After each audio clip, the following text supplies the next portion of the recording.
pembelajaran sosiologi, Sosiologi 1, Sosiologi. Setiap hari Jumat pukul 7.30 sampai dengan 8.30.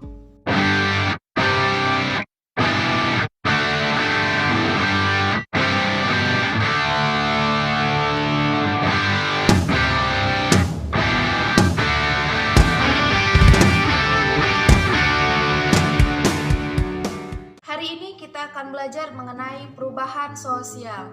Perubahan sosial didefinisikan sebagai perubahan yang terjadi dalam pola perilaku dan budaya yang signifikan dari waktu ke waktu.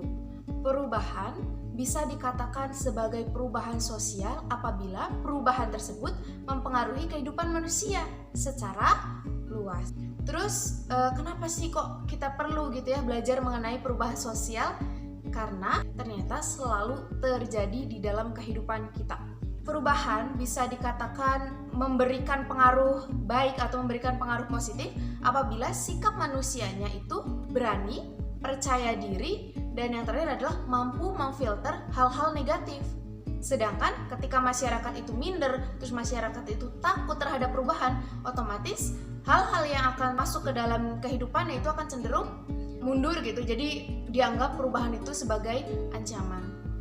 Maka dari itu penting kita belajar perubahan sosial agar kita tuh bisa bijaksana. Kalian pasti pernah dengar kan ada istilah nggak kenal maka nggak sayang, nggak kenal so kita harus kenalan. Tapi kenalan di sini bukan kenal sama orang ya, tapi kenal sama perubahan sosial. So harus tahu dulu nih ciri-ciri dari perubahan sosial itu seperti apa agar kita tuh tahu nih, ini yang namanya perubahan sosial tuh. Nah, tapi harus kalian garis bawahi ya bahwa tidak semua gejala atau fenomena di masyarakat itu dapat mempengaruhi perubahan sosial. Yang pertama, cirinya adalah biasanya perubahan sosial itu terjadi di dalam masyarakat yang dinamis, baik itu perubahan secara cepat ataupun secara lambat. Yang kedua, perubahan bisa terjadi di mana saja dan kapan saja selama masyarakat itu atau manusia itu masih hidup. Lalu yang ketiga, biasanya perubahan sosial itu terjadi karena adanya disorganisasi. Baik itu dalam organisasi kecil ataupun organisasi besar. Contoh dari organisasi kecil misalnya keluarga nih. Keluarga kan organisasi. Terus kalau misal dalam koordinasi atau mungkin dalam sistem kekeluargaan tersebut tidak berjalan gitu ya, otomatis akan menimbulkan berbagai macam dampak sosialnya seperti adanya istilah broken home. Terus hilangnya kasih sayang, terus bisa juga menimbulkan kenakalan remaja.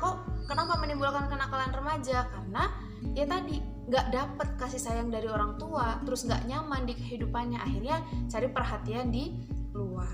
Lalu yang keempat, biasanya perubahan itu terjadi dalam masyarakat yang suka ikutan tren atau budaya yang sedang berkembang. Misalnya nih, waktu boomingnya TikTok, terus kalian suka ngeliat kan di media sosial banyak orang yang langsung gaya-gayaan gitu ya, langsung nari-nari TikTok dan lain sebagainya. Yaitu karena lagi tren TikTok. Terus yang keempat atau yang kelima gitu ya, adanya kesengajaan untuk melakukan perubahan. Terus yang terakhir adalah perubahan biasanya menimbulkan kontroversi. Maksudnya apa, Bu?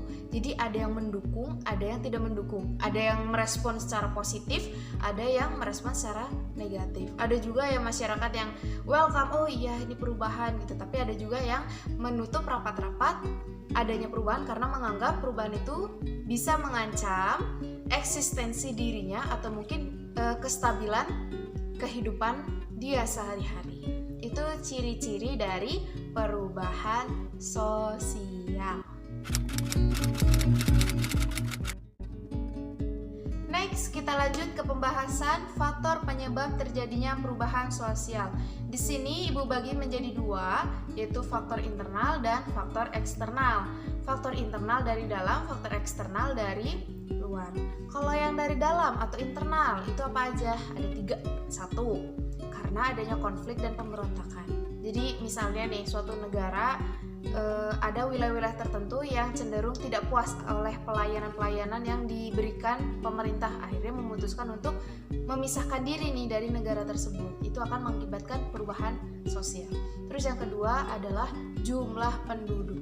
Di sini bisa karena kelahiran ataupun karena kematian. Kalau kelahiran terus-menerus gitu ya akan mengakibatkan peledakan jumlah penduduk. Sedangkan kematian akan mengakibatkan terhambatnya proses pembangunan. Kenapa? Karena tidak ada tenaga kerjanya gitu atau kurang tenaga kerjanya.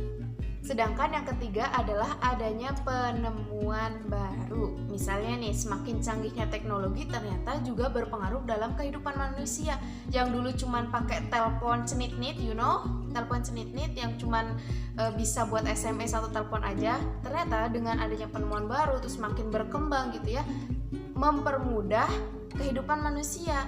Jadi smartphone gitu, jadi apa-apa tuh HP gitu ya, baca berita bisa, nonton TV bisa, download drakor bisa ya kan, terus bisa chatan juga, bisa video call, banyak sekali fasilitas-fasilitas yang kita rasakan dengan adanya penemuan baru. Sedangkan untuk faktor eksternalnya ada 3 juga. Yang pertama, karena adanya pengaruh dari luar. Misalnya gini, kalian pernah gak sih ngelihat nenek-nenek kalian gitu ya pakai baju kebaya, tapi ala-ala dulu kayak gini, yang kebaya tapi bukan yang rumbe-rumbe gitu, bukan yang gemerlap gitu, bukan, tapi yang sederhana banget gitu, yang polos gitu. Terus bandingkan dengan nenek-nenek zaman now gitu, yang gaul abis, yang nggak sih? Kan pernah nggak? Atau mungkin tetangga kalian gitu ya, ada nenek-nenek yang pakaiannya tuh cenderung seperti anak muda gitu, bener-bener ya berubah. Itu karena adanya pengaruh dari luar, menganggap bahwa pakaian yang dia pakai sekarang itu ya sedang tren gitu, itu zaman sekarang lah. Terus yang kedua, adanya peperangan. Misalnya perang antar saudara yang tadinya hidup aman, nyaman, damai, sentosa, terus mereka saling terintegrasi, bersatu padu pokoknya. Tapi karena adanya perang tadi gitu ya, terjadi konflik, mereka pun bercerai-berai.